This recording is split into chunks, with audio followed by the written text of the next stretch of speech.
లేడీస్‌కి second day saving tips. First day saving tips మీరు చూడకపోయినట్లయితే డిస్క్రిప్షన్‌లో లింక్ ఇస్తాను చూడండి. లేదనుకుంటే నిన్న చేసిన వీడియోని చూడండి. మీరు ఆర్థికంగా సహాయం చేయాలనుకుంటే మీ ఇంట్లో మీ ఇన్వాల్వ్‌మెంట్ చాలా ఇంపార్టెంట్. సో, మీరు ఖర్చులు తగ్గించడమే కాకుండా మనీని సేవింగ్ ఏ విధంగా చేయాలనేది ఇప్పుడు తెలుసుకుందాం. సో, మీరు ఫస్ట్ చేయవలసింది ఏంటంటే ఒక కిడ్డీ బ్యాంక్‌ని తీసుకోండి. ఒక కిడ్డీ బ్యాంక్ తీసుకొని ఆ కిడ్డీ బ్యాంక్‌ని మీకు అందుబాటులో ఉన్న ప్లేస్‌లోనే పెట్టండి దగ్గరలో. సో, మీరు ఈ కిరాణా సామాన్లు కొనేటప్పుడు గానీ, ఇతర సామాన్లు కొనేటప్పుడు గానీ మీకు చిల్లర వస్తుంటది కదా! రోజు ఆ కిడ్డీ బ్యాంక్‌లో ఎంత వస్తే అంత వేస్తూ ఉండండి. ఎక్కడ కనిపించినా సరే రూ. 1, రూ. 2, రూ. 5, రూ. 10 ఎంత కనిపిస్తే అంత ఆ కిడ్డీ బ్యాంక్‌లో వేస్తుండండి.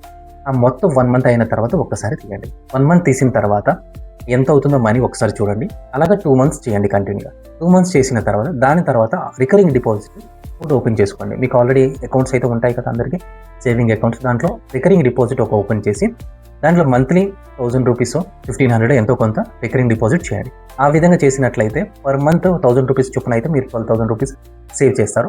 దానికి ఇంకో రికరింగ్ డిపాజిట్ ఇంట్రెస్ట్ కింద మీకు 1,000-2,000 ఎక్స్ట్రా కూడా వస్తుంది. మీరు ఈ విధంగా చేయడం వల్ల మీరు సేవింగ్ చేయడమే కాకుండా మీ మనీకి ఇంట్రెస్ట్ కూడా సంపాదిస్తారు. ఈ విధంగా మీరు ఇంట్లో ఖర్చులను తగ్గిస్తూ సేవింగ్ కూడా చేయగలుగుతారు. ఆ సేవింగ్ కూడా ఇంట్రెస్ట్ సంపాదిస్తారు. ఇలాంటి సేవింగ్ టిప్స్ కోసం నా ఛానల్ అయితే ఫాలో చేయండి.